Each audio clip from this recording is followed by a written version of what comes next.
Namaskar. A warm welcome to World News and Indian Perspective on All India Radio. This is Vaibhav Jyotsna Srivastav bringing glimpses of major developments of the day from across the globe. The headlines. Nepal PM reshuffles cabinet even as the opposition challenges dissolution of parliament in the apex court.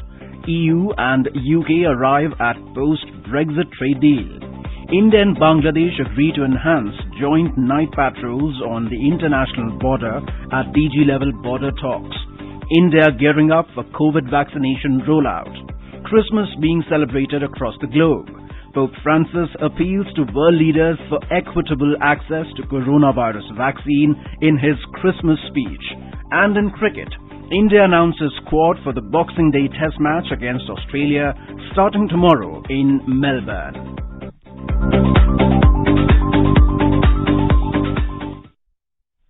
Nepal Prime Minister KP Sharma Oli reshuffled his cabinet in a surprise move today.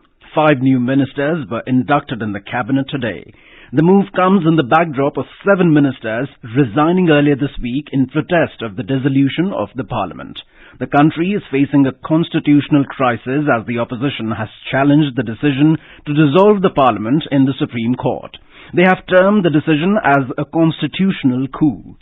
Analysts point out that the intra-party feud in the ruling NCP has led to the prevailing situation. The factions led by Prime Minister Oli and the former PM Pushpakamal Dahal are engaged in a tussle for power. Amidst the crisis, in a rather interesting move, the Chinese ambassador Ho Yankee has been meeting the top brass of Nepal's Communist Party.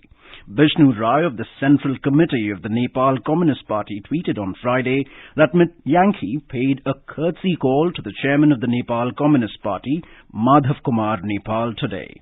The two are reported to have discussed what he called the issues of bilateral concerns.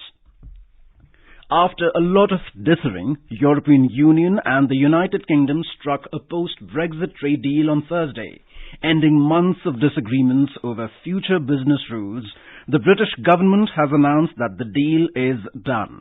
Hailing the agreement, British Prime Minister Boris Johnson said that the deal is a way for the country's businesses to grow in the EU market while preserving the red lines on sovereignty that the Brexit vote vied for. We have completed the biggest trade deal yet, worth £660 billion a year, a comprehensive Canada-style free trade deal between the UK and the EU, a deal that will protect jobs across this country, a deal that will allow goods, UK goods and components to be sold without tariffs and without quotas in the EU market, a deal which will, if anything, allow our companies and our exporters to do even more business with our European friends. Meanwhile, European Commission President Ursula von der Leyen called the deal fair, balanced and reasonable. At the end of a successful negotiations journey, I normally feel joy. But today, I only feel quite satisfaction and, frankly speaking, relief.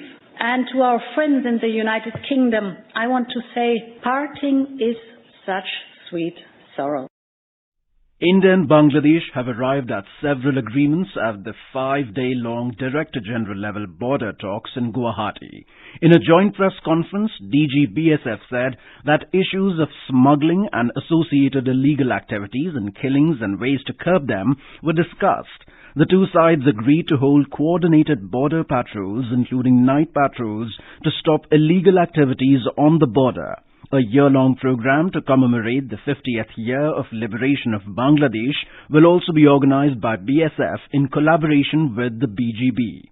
A civic action plan to promote activities of people living along the border areas was also discussed, which seeks to organize medical camps, facilitating border heart and organizing student visits from both the sides.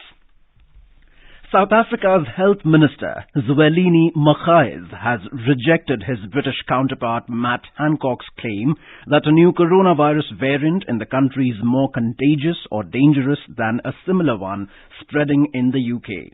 In a statement, he said there is no evidence that the 500.V2 variant causes more severe diseases or increased mortality than the UK variant or any other variant in the world. Pope Francis has called on world leaders to ensure unfettered access to coronavirus vaccines for everyone.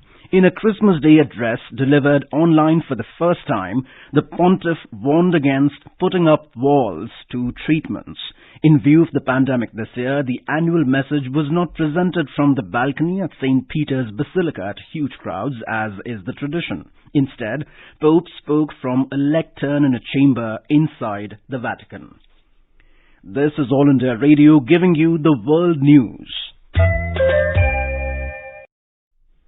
India is gearing up for the rollout of COVID-19 vaccination program across the country. Training of trainers and those who shall administer the vaccine has been taken up across various states. In order to strengthen the capacity of the human resource for COVID-19 vaccine introduction and rollout, detailed training modules have been developed for different categories of vaccine handlers and administrators. Health Minister Dr. Harshvardhan has said that government is identifying priority groups for immunization and ensuring quick and equitable distribution of the vaccine as soon as it is available. Government has prioritized 30 crore people for COVID vaccination. It includes health workers, frontline workers and the sanitation staff. Vice President of India M. Venkaiah Naidu today expressed happiness over the fact that India is on the verge of releasing its own indigenous COVID vaccine. He was addressing the concluding session of the India International Science Festival from Hyderabad virtually. Mr. Naidu lauded the dedication of Indian scientists in making India self-reliant in the production of personal protection equipment, PPEs, and COVID-19 testing kits. Rich tributes were paid to India's former Prime Minister Atal Bihari Vajpayee on his 96th birth anniversary today. The President and Prime Minister led the nation in paying homage to the leader who was the first leader to address UN General Assembly in Hindi.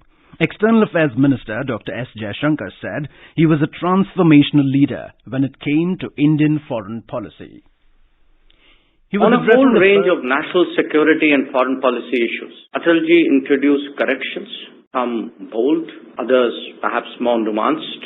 His 1998 exercise of the nuclear option will remain his most enduring contribution. If our Russian relationship remains steady to this day, this owes partly to his endeavors. Our principled approach of engaging China on the basis of mutual respect and mutual sensitivity also reflects his thinking. In the neighborhood, Atalji radiated goodwill and friendship, while being clear that terrorism and trust could not coexist. Ms. Nisha Biswal, President of the US-India Business Council, also spoke on the occasion and said that Prime Minister Vajpayee foresaw the potential dangers posed by a rising and unchecked China.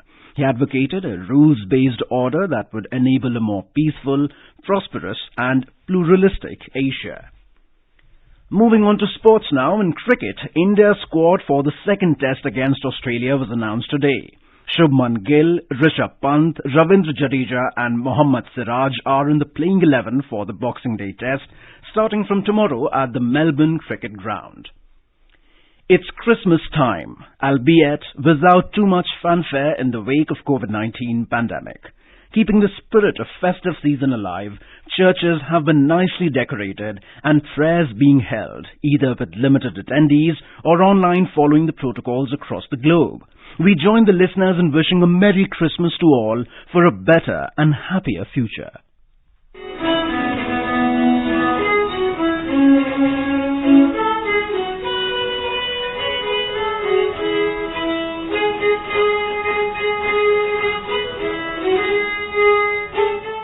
India is celebrating the 151st birth anniversary of Mahatma Gandhi.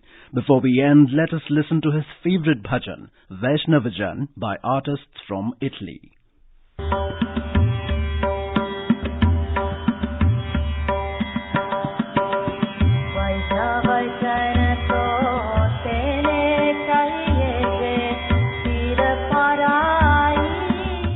And with that, we end this bulletin. See you at the same time tomorrow with the next edition of World News.